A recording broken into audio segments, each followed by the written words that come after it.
Всем привет! Хотелось бы особо акцентировать внимание на шкиве кондиционера. У меня получилось, кондиционер перестал работать. Я его и заправлял, и радиаторы мыл, и испаритель в салоне тоже мыл, но ничего не помогало, потому что проблема была не в этом.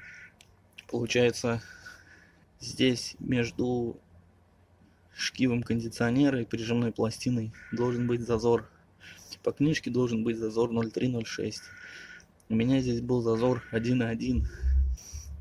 В один прекрасный момент этот шкив начал проскальзывать с неимоверными какими-то шумами. Только после этого до меня дошло, что нужно делать. Откручивайте вот этот вот болт шестигранный, и вот эта прижимная пластина снимается.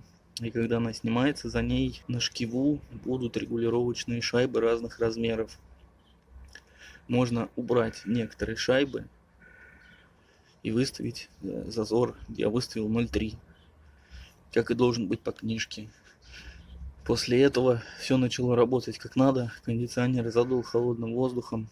Просто получилось так, что когда шкив проскальзывал, насос не создавал необходимое давление в системе. Просто был скрип, свист.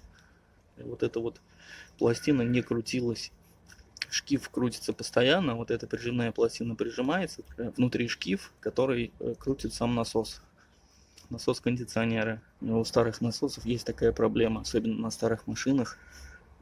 При приличном пробеге этот шкив просто изнашивается. Всем спасибо, всем пока.